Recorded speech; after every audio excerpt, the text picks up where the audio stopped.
Sabi ni Kabayan, not available daw ang Creator Studio, yung application na lagi akong nag-upload dati, no? So pag-uusapan natin yan ngayon, Kabayan, kung bakit nawala yan. Totoo, Kabayan, nawala yan.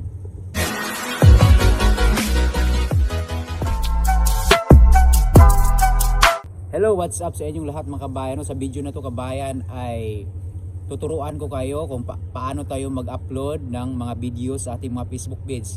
And then yung tanong ni Kabayan na bakit daw not available yung not available na yung Creator Studio, yung application. Kasi ako dati nag-upload ako sa application sa Facebook page ko, nag-upload ako through apps na yon, yung apps na yan, no, yung apps. Madali lang, marami akong na viral na video dyan, and madali lang talaga i-upload. So ngayon, Kabayan, iba na. Kasi nga, Kabayan, tama yung sinabi mo, not available na talaga. Ngayon 2024, nawala na siya yung ganyan na logo, nawala na talaga, parang nag-upgrade. Pero hindi na ako dyan, Kabayan, nag-upload. May mga previous video ako dyan. Doon kayo kung paano mag-upload, Kabayan. Madali lang naman mag-upload, Kabayan. Meron ako mga vlog dyan na kung paano mag-upload ngayon, 2024 na ngayon. So punta ka lang sa Chrome mo, doon ka mag-upload, Kabayan, no?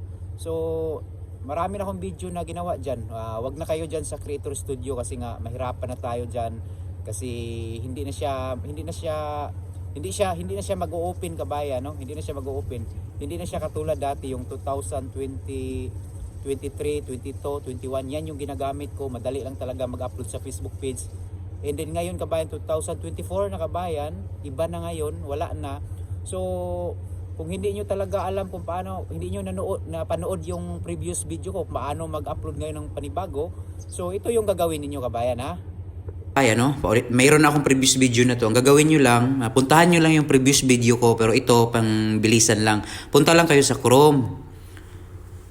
No, pag makapunta kayo sa Chrome, i-type lang niyo diyan. Madali lang i-type, Kabayan. Mag-type lang kayo dyan, Creator Studio. Yan, oh. Yan. So, go. Unang labas, itong Creator Studio, yan, may logo sa Facebook. Click mo yan. Para madali ka mag-upload ng video mo.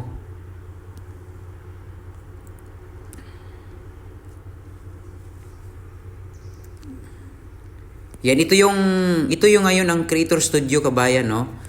Ito yung Creator Studio ngayon na nag-upgrade. Saglit lang, balik tayo dito. Ito yung logo ng app na Creator Studio ngayon.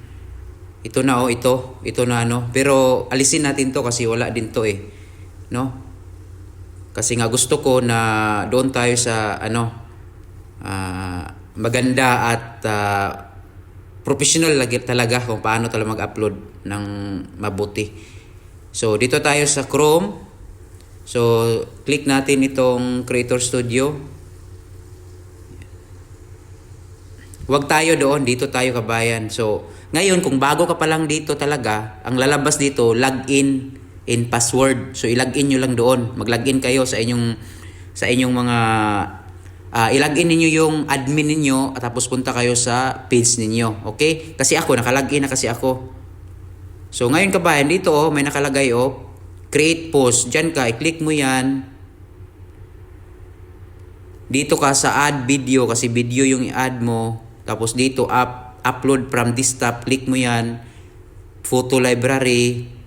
Yan, mamili ka dito ng isa ng video mo kung ano yung video na meron ka. I-click mo, Kabayan, mag-next na yan, Kabayan, no? Meron na akong upload previous video, so hindi ko na to itutuloy. Okay? Hindi ko na itutuloy, Kabayan, no? Dito kasi, Kabayan, lahat dito makikita mo kung ano diyan, no? Mga content mo, yan, content mo. Makikita mo diyan. Yan, makikita mo diyan, Kabayan, yung music, yan, makikita mo. Dito, Kabayan, maganda kasi dito. Okay? So yun lang, Kabayan, don't forget to subscribe sa aking channel and puntahan nyo yung previous vlog ko kasi meron akong full video doon kung paano talaga ang tamang pag-upload ng video sa Facebook page. Thank you.